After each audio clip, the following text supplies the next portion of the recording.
But boy, isn't it a challenge, right? We get hooked and we're instantly going into fear, shame, defensiveness, because we're those old stories, the old way of viewing it is being put back on me or I'm putting it on myself. Yeah. And we're being hijacked. And all we want to do then is just run away from the world, run away from ourselves, run away from our stories. And that's no way to live. Welcome to a Holy Mess podcast.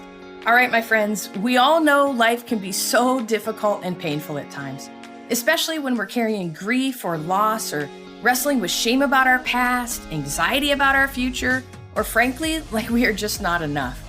But there has to be so much more for us. There is hope and joy, peace, love, fun, purpose, and a reason that you, my friend, are on this planet.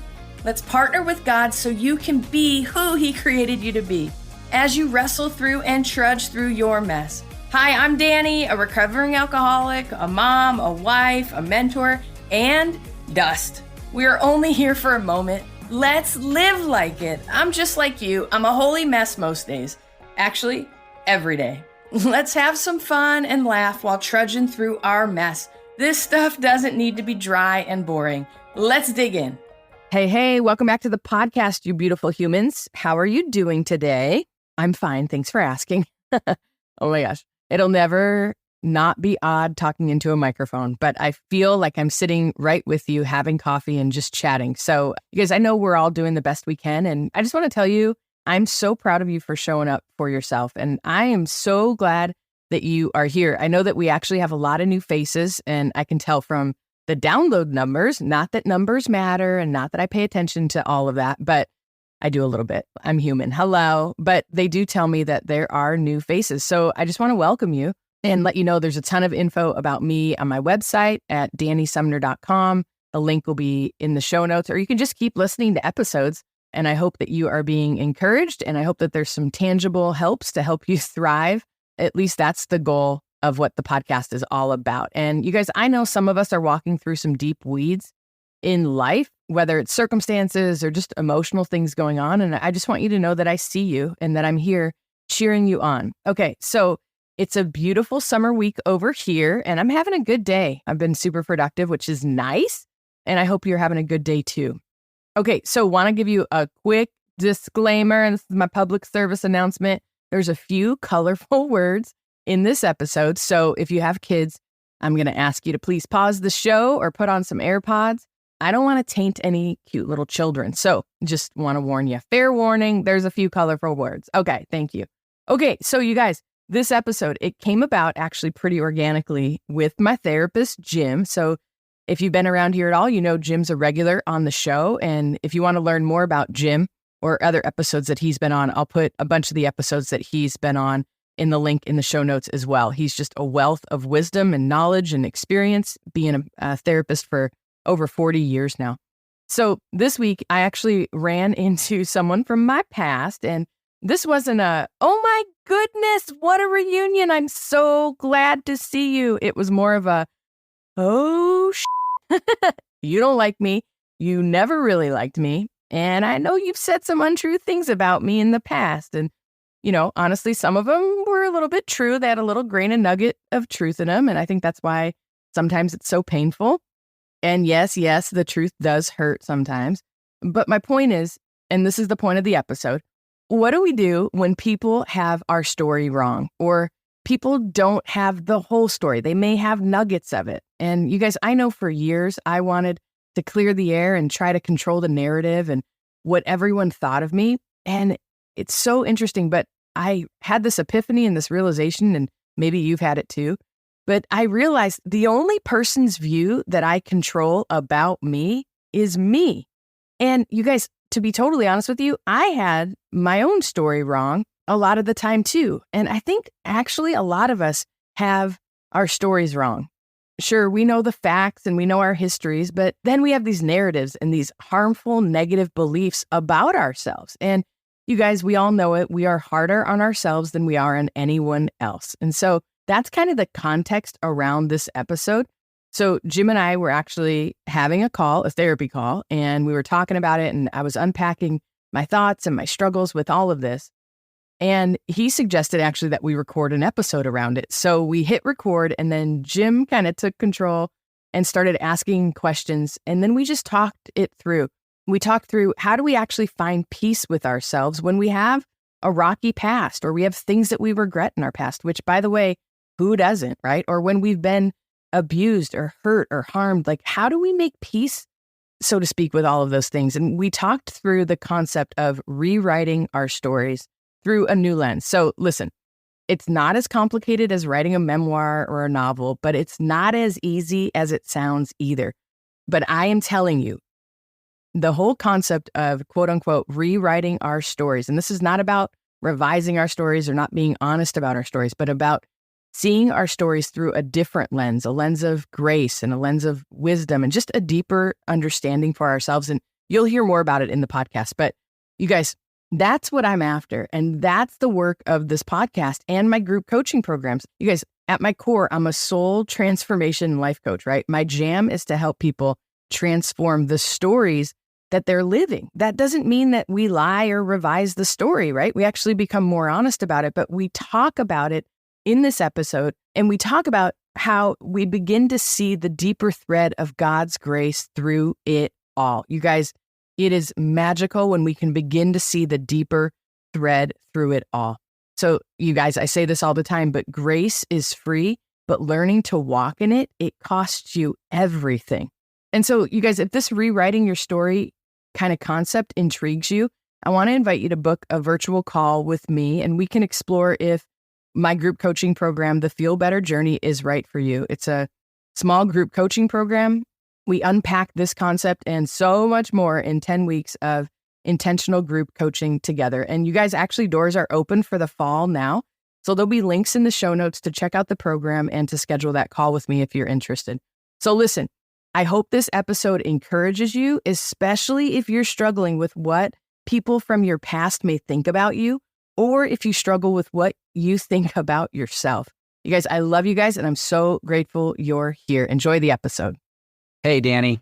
Good to see you. You too. Thanks for coming on. Being on your podcast again. It's great. So, Dani, today we want to talk about something that I think all of us struggle with.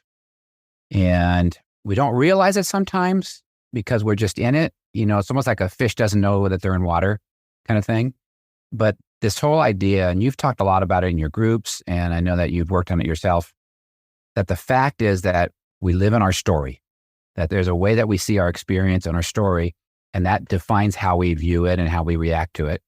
And part of your struggle and part of my struggle, and most of us, is sometimes that story is just really an ugly, mean, or shame-based or fear-based story.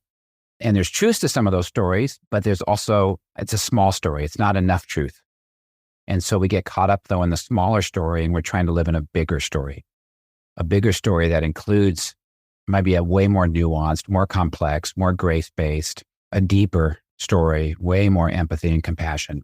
So I think you have some really great experience in this. And if you could just share some of the struggle between the tension of not falling back into the small story and trying to hold on to that big story. Yeah. I mean, I think that, so when we carry shame from the past or regret, or, you know, if we've been victimized or we were the victimizer and we hurt people, I think we carry this shame, this tension, this weight, right?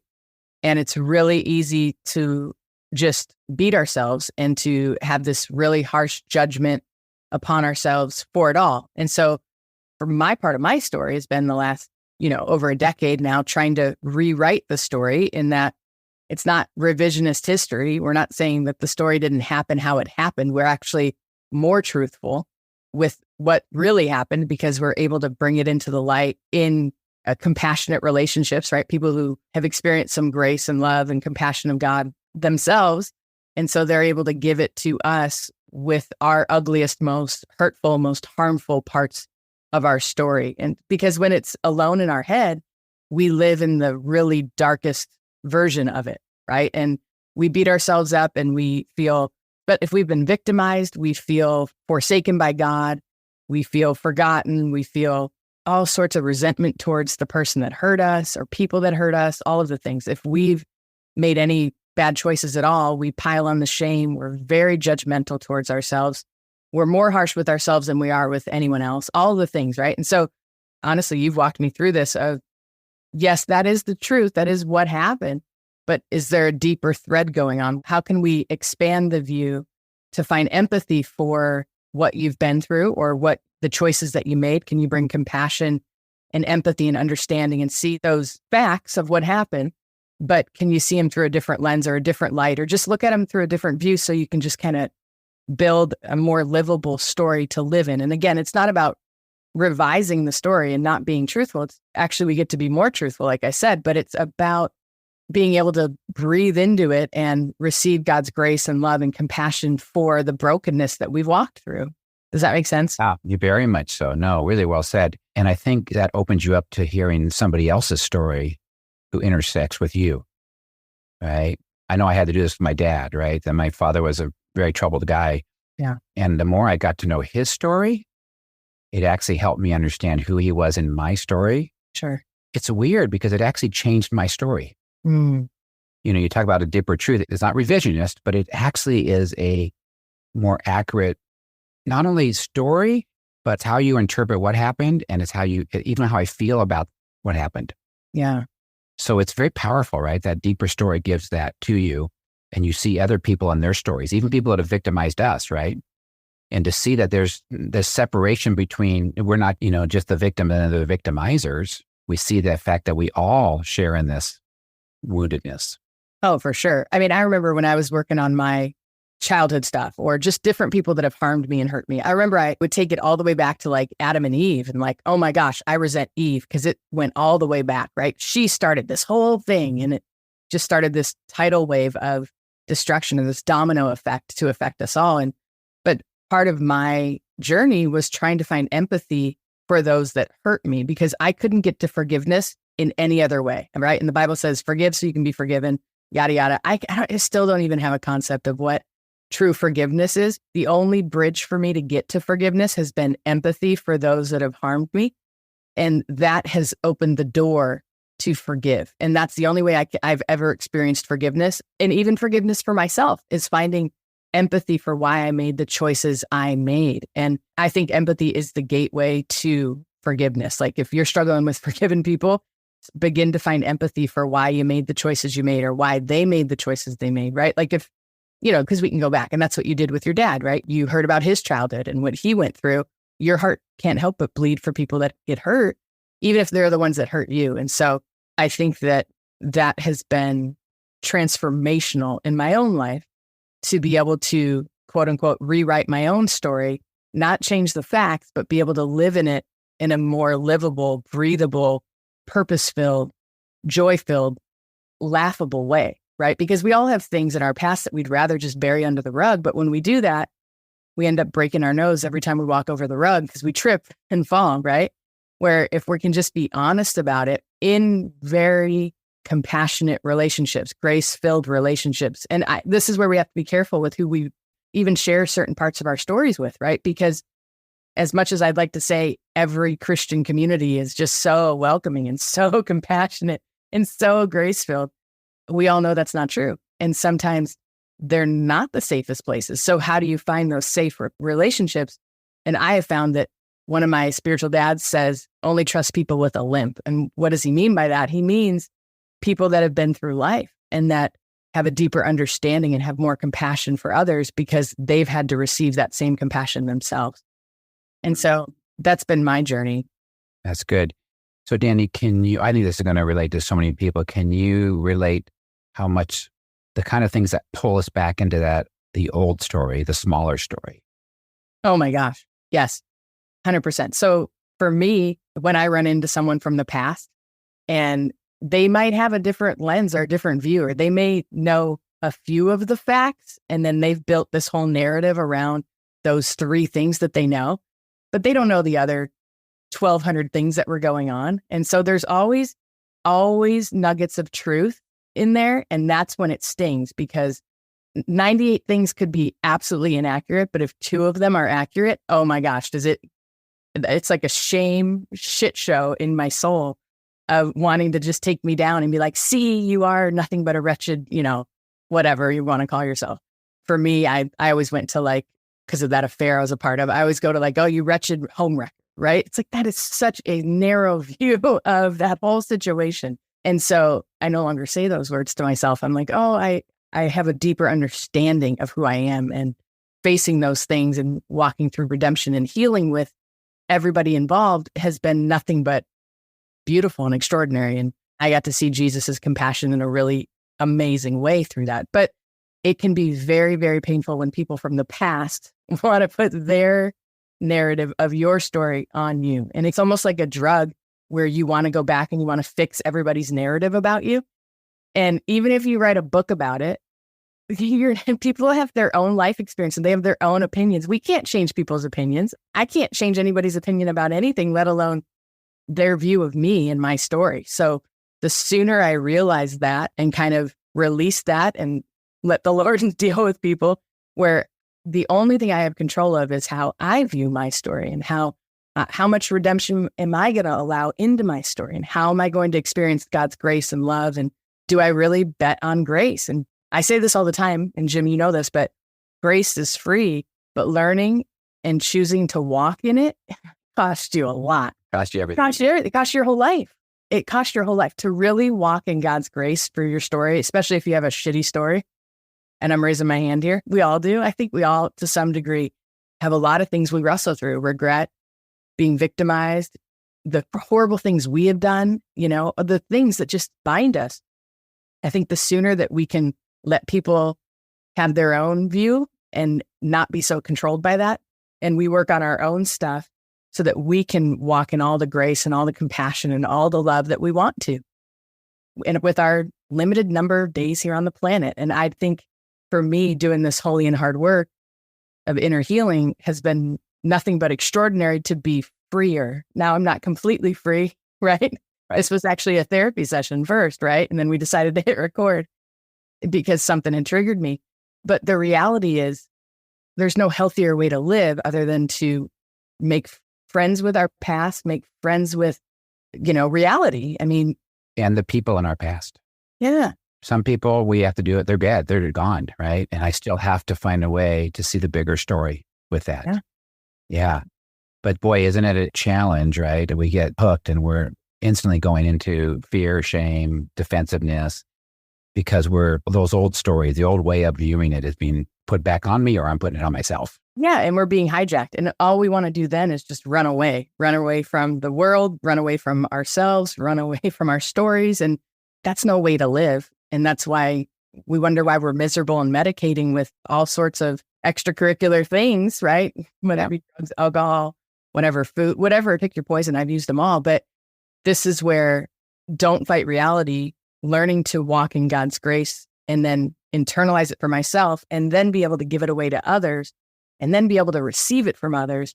It's this whole complex web, but it's so beautiful. And I think it's absolutely the way Jesus intended it, right? And so I could not have had compassion and grace for myself if I didn't see it or receive it from others. And so it's like this little crack in the door.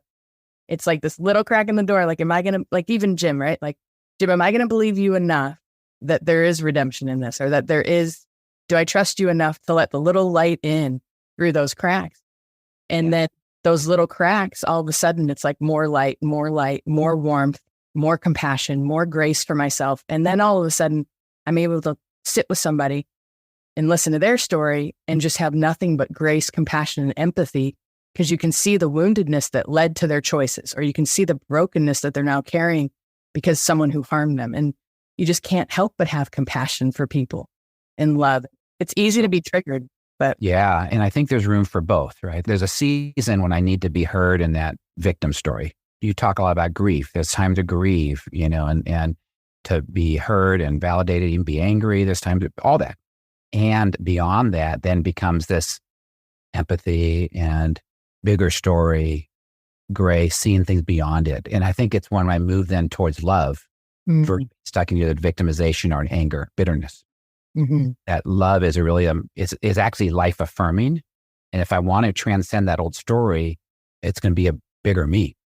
And that we have to fight for sometimes, because I'm sure you'd be the first to say it's often a tension between those stories. I'm jumping in and out of stories.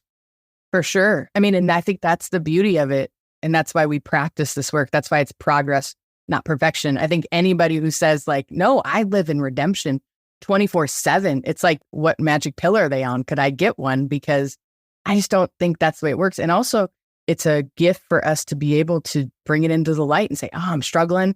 Have another human say, I have got compassion for you. And then we get to internalize that. And then we get to experience the presence of God through that. I mean, I experience the presence of God more in my suffering and shame than in anything else. Wow. Well, then that gives now the story has gratitude and you see the gifts that come out of the story.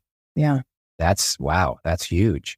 So as you're talking, it just came to my mind about the story in the Bible, the woman caught in adultery, right? I remember Jesus, and they were setting him up and trying to, get Jesus trapped, basically. And so what did Jesus do? Number one, you without sin cast the first stone, okay? So he sort of challenged them and their judgments. But then he said something to her, and I didn't think about it until today as we're talking. He said, where are your accusers? And she said, well, they have all left. He said, okay, neither do I judge you or accuse you. But then he said, but go and sin no more, right? You know what I think now he was saying? I think he was saying, I don't judge you, and I want you to know you're better than this. You're better than this. He was encouraging her. I love that. I like that. That was his way of saying, you're better than this. It wasn't just like this, go and sin. Now you got to live, there's a law for you. You better get back in line. Yeah. He said, honey, man, you're better than this. Yeah. Isn't that a bigger story? Beautiful. It's beautiful. And if Jesus isn't going to judge us to hell, what right do we have to judge ourselves to hell, right? That's beautiful. Yeah. Everybody struggles with different parts of the story. Sure. And what we're saying today is we all do. You're not alone. As you grow, part of what you're going to see is the story is going to get bigger. It's going to be more nuanced. It's going to be, more complex, way more questions in the story sometimes because we don't have easy answers. But it's going to result in you having more peace with your journey, gratitude, empathy for others. It won't be a good guy, bad guy story anymore. Okay. It'll be a story of hopefully in the end, redemption, even through some of the bad things we can go through. Yeah. And that's our better self. So Dani, thank you for this because it's, you say it so well. Thank you. You've had to live this, to fight for that bigger story. And that helps others fight for their story too. Yeah. Thank you. And I think that the bigger story is the story we're all looking for and the story we're all made for. And I think that's why we have this, call it holy discontentment, call it frustration, call it angst, call it just a hole where we feel like this disconnect with God. I don't think it's a disconnect with God because he never left us. I think it's a disconnect from the truth of who we are and the bigger story that maybe God's trying to write through us and write within us. And it can be painful to face these places. Oh my gosh, this is why you do it in community. You do it with safe people. Get a therapist, get a group, whatever. But always facing it, the truth will set you free, they say, right? Well, first it'll make you miserable and it is painful at first, but then the freedom that comes from it and the connection with yourself, I think our God brings us back to who we were truly created to be within this bigger story. And then to really be able to forgive ourselves and find empathy for those that even harmed us, that can be a leap at times. So I always tell people start with yourself because that's a little bit easier, especially if you've been majorly abused. And so I want to make sure that we validate, like if you've been through hell, we are not saying like, oh, have empathy for your abuser. Like, no, first be mad as hell. Like you get to have anger. You get to have anger and judgment and grief and be validated. And this is why having compassionate witnesses to hear your story. And sometimes it might be hard to share the whole thing. So you just give them little pieces. That's okay. Sometimes that's enough. Don't push yourself past where your soul's comfortable to go. Let the Holy Spirit lead you. But you do have permission to live in the bigger story so that you can have more joy, hopefully more peace, more purpose, all that, and more connection. So, yeah. Well, okay. Thanks for sharing. Thank you. I think through this lens that when we're in distress, when we're in shame, when we're in fear, when we're in anxiety or depression, I'm sure this isn't absolutely true, but I think so many times it's because we're trapped in the smaller story. Mm-hmm. I think, and I get trapped there too, but I think I almost could say almost absolutely that you're trapped in a smaller story. And sometimes it's like, you know how it is. It's just, we're hooked, we're triggered, we're just stuck in the little paper bag. Yeah. And we're trying to find our way out of it. But there's always a bigger story. behind you. So thank you for sharing, Dani. Your journey, I'm sure, helps so many people because they also have their stories they're trying to live in and trying to that deeper grace or that deeper understanding. That's wonderful. Amen. Thank you, Jim. Hello, my friend. If this episode blessed you, made you laugh, or triggered you, hey, that's growth. Please do me a favor and share this with a friend. And if you feel led, please leave a written review for the show. That really helps us out. Don't forget you are in good company if you're feeling more broken than you'd like to admit. And you are more loved than you can ever imagine. Have a great week. See you next time.